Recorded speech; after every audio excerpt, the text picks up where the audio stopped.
Yeah. The next day I rode real slow into the next town. I'm in Kansas, you know, there's all kind of farm boys out there. And I pulls into this like barn thing, and there's a guy about your age working on a tractor. Yeah, sounds and like I that. says to him, I showed it to him. I says, you think you can get that? Look, I'm just gonna get this another 180 miles, and I'm gonna get that new bike.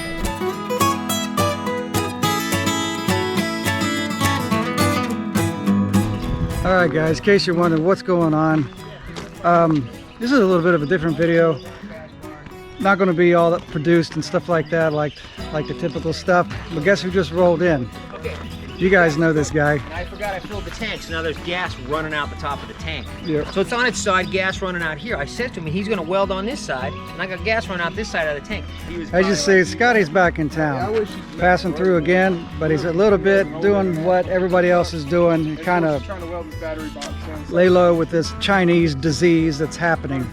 And as we're sitting there talking, another person from YouTube land has showed up. What's your name again? Jeremy. And this is Jeremy, and Jeremy came all the way from, where'd you come from, Jeremy? Girard, Georgia. Girard, Georgia. And where's that in perspective? It's 80 miles inland from Savannah, about 40 miles south of Augusta. This is Jeremy's ride right here. What kind of bike are you riding? It's a 01 Police Electric Line. You pretty much doing the motorcycle vagabond thing like this guy right here?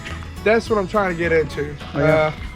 I actually watched all the videos. I know how to do it my way. You got to figure out your way too, though. Yeah. It's going to be different, you know. I mean, is this your first leg of the trip, or are you just actually coming in and going back, or how's that work? I plan on coming in, then turn around going through Florida.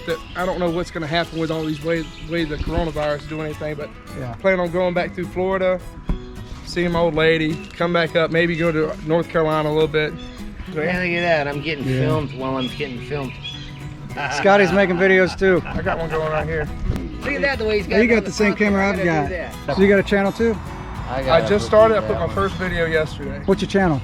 Jeremy Hammock 1. You guys heard that, Jeremy Hammock 1? Yeah. Okay, I'm gonna put a link of his channel down in the description so we can all go check this guy out. I'm gonna go ahead and sub to this guy. Usually don't get to meet content creators all the time, you know?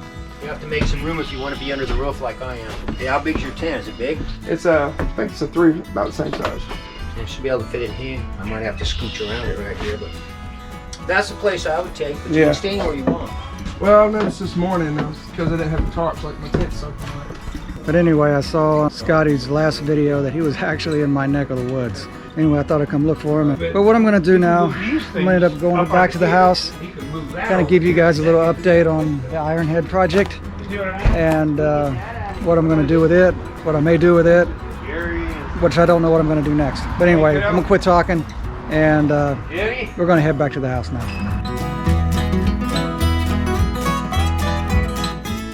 All right, back at the house. Now to talk about the Ironhead a little bit. What I've done so far is that I went ahead and put a chain on.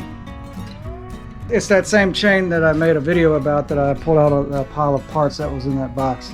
I should have filmed it for you guys, but anyway, I'll tell you what I did.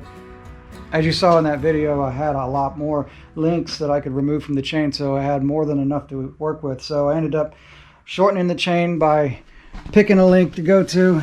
You know, the way you do it, you take a grinder, you just grind down them little rivets right there until you just don't see them anymore in there. And then you take the chain on a surface where this has nothing underneath it, but the rest of the chain is suspended by something, and you just take a hammer and a punch and you just knock this out and the chain comes apart. But anyway, that really wasn't the fun part. The fun part was that I couldn't find the right master link to go in it. But then I remembered I had a whole bunch of master links and chain links that I had saved up from the Tramp build in case I was to ever build another bike.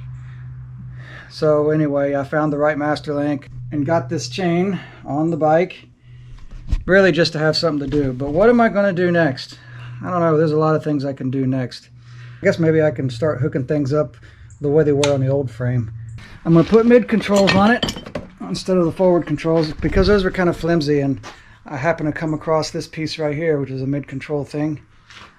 Got some mid control pegs. But anyway, as far as engine stuff, I still have these rocker boxes laying here on the ground with the push rod tubes. Lots of parts laying over here. There's the oil tank, there's the intake manifold, there's a breather, there's some push rods right there, a carburetor right there, There's all kinds of stuff everywhere. I'm kind of a little overwhelmed, but oh well, I don't know what I'm going to do next. As far as more engine parts though, the last I said something about the motor, I had not gotten my heads back yet. But what I did do, and because of everything that's going on and the whole world being turned upside down, I did find this on eBay.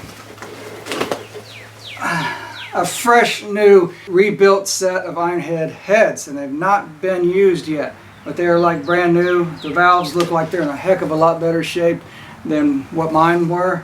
And I'll show you the other one. Here's the other one.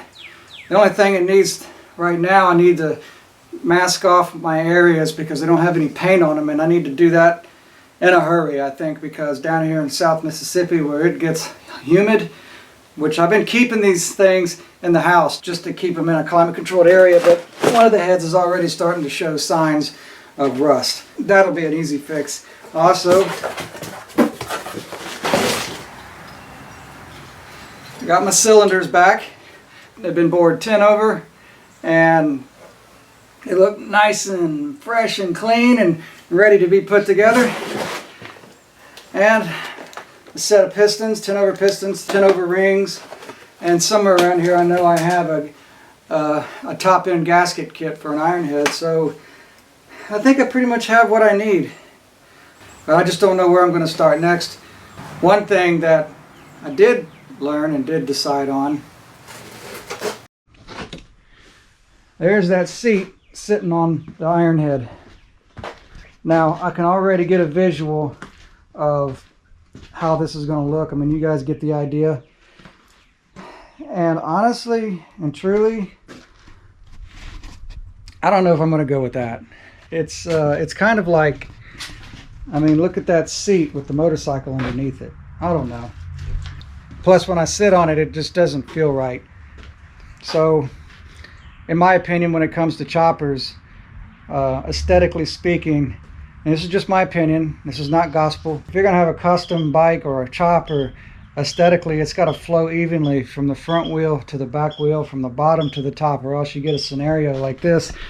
I mean, it's just like guys who get brand new motorcycles and the first things they do is put the tallest set of ape hangers on there and they don't do anything else to the bike. It's like, look at those handlebars with the motorcycle attached to it. But that's just my opinion, so I don't think I'm going to go with that seat. Maybe it'll go on another application, I don't know. But that's that, and that's where I'm at with that. And also, I've got a question for Mr. Al Gotch, or Gosh, I don't know how to say your name, Al. Please forgive me. I got your carburetors. They came in not too long ago. Here they are. And a couple of these CV carbs. I've never seen a CV carb with this little vacuum spigot on the side. This one has it too, just in front of the fuel spigot.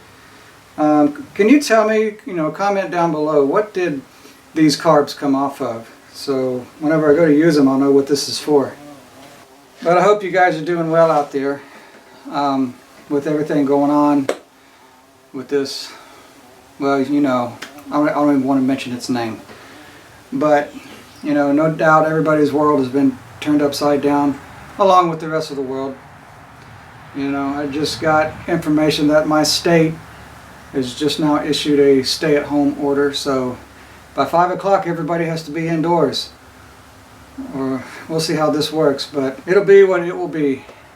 A lot of you are out of work, and some of you are sick, no doubt, I guess, or know somebody who is sick. With having to stay indoors a lot and not go out and do like we used to do, certainly is a culture shock with all of this. One good thing, I guess, that could come of this is we're forced out of the rat race for a little while, so we can sit back and reflect on what we want to do. Maybe if you're out of a job now, maybe you can look for a new avenue of life. But one thing's for sure, this isn't going to last forever. But we can definitely have time to reflect on who we are and maybe reflect on the things that we so greatly neglect while we're involved in the rat race that we always get involved in. We are a society that's go, go, go, go, go. There's some things that are of great value and of great treasure that's right under our noses that we don't even know we're missing. perhaps it can be a time that we can reflect on what we really love and who we really love. But one thing is for sure, there is a God in heaven who's not caught off guard by the world's events. In his economy, there are no accidents. So you can definitely trust somebody who knows everything about everything and knows exactly what he's doing through the midst of chaos. I promise you, he is good and he knows what's up. So it'd be a good time to maybe even seek out to him if you don't know him. But that's that. Yeah, here's the Ironhead mess, my motorcycle mess, and I'm definitely going to have a lot of time to, I guess, to mess around in this place when I'm not at work, because I can't do anything out in public anymore. Maybe ride a motorcycle and go around the block. We're allowed to do that. So you guys be good to each other and be good to yourselves, all right? Thanks for tuning in.